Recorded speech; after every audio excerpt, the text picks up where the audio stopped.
Dear Class of 2020, hello Success High School. I'm not necessarily sure why I was selected from the many faces to represent success, but being that I am, I'll try my best. Before I get into it, I'd like to give you all a brief background of myself. I was born in Sanford, Florida, and raised in Deltona, Florida. I grew up as a little brother, but was blessed with a younger sister when I turned 9. Before freshman year, I moved to Texas, then back to Florida, then back to Texas.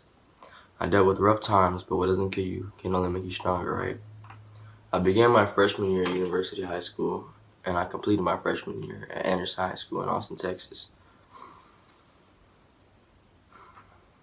My sophomore year, I went to McNeil, ended up at The Rock, then back to McNeil. My junior year, though, I was blessed to become a student at Success High School, where I turned my junior year into my last year. Graduating high school is something that a lot of people look forward to. They strive for it. Me, I never cared.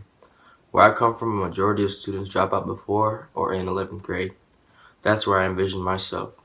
McNeil was a great place to be. The teachers were cool for the most part, but it was never somewhere where I could get comfortable. Success took me in, as father to a son. From day one, every teacher I encountered seemed to care for my personal success, my growth. Two specifically made a change in my life, Calvin Guillory and Linda Hanks. I owe them a lot. I remember the first day of school, first period. I had coach for U.S. history. The minute I walked in, we locked in. A form of tension, it seemed. But he introduced himself with a smile, and I did the same. Since the day he heard my name, he wanted to know about me, my background, my story. He showed that he was concerned for my well-being and wanted what was in my best interest. I formed a strong bond with him. I found him as someone I could confide in when I was having problems at home. He taught me many things. One was to pull down my shirt, tough love. But in all seriousness, he taught me that to become a man, you have to be able to accept other people's perspectives and be willing to change your own. Conformance almost, but with your own will. Miss Hanks the same way.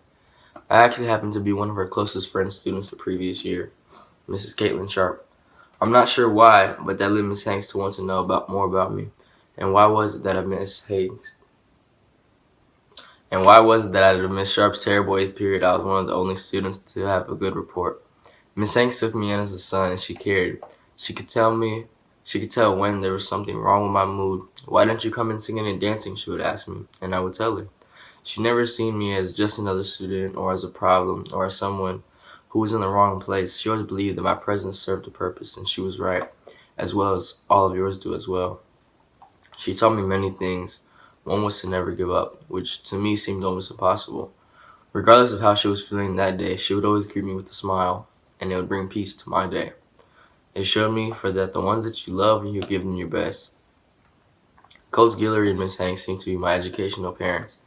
Every day I would come to school an hour before class started so that I could use the gym.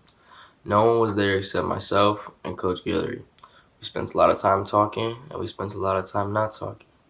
He would show up before his shift started and open up his classroom so that I, and soon a whole lot of others, could exert our emotions to something that we cared for. A smile would jolt across Miss Hanks' face every time I would see her every afternoon, and I would do the same. She helped with a lot of emotional struggles and battles that I would not express at home. Not that I couldn't, but because she genuinely cared for me, without a biased opinion of my past. And that's the secret about success. Everyone cares for you, some more than others, but not a single teacher there wants you to leave, except it's going to be for good, and by that I mean graduating. I also want to give a shout out to Coach Page and Mr. Perez for leading the young men's group. At first I was skeptical about it, but those two pulled us boys together. Real life, real talk. Aspire, transform, transcend. That's what Success High School is all about as a whole. Aspiring for a better life, a better future. Transforming yourself to achieve what you want. As you heard earlier, I spent almost 6 months at The Rock. And then finally, transcending, which is a combination of taking your aspirations, your dreams, and molding them into a reality that you see for yourself. Not anyone else, but yourself. After graduating, I learned many more things, especially with the current dilemma we as a nation are currently facing. I've learned to be content. Content is described as being in peaceful happiness. This means being joyful for the things that you do have and okay with the things that you do not. And to be humble as to not flaunt or boast when you have something others do not. All of you sitting or standing before me have an opportunity. A great one, in fact.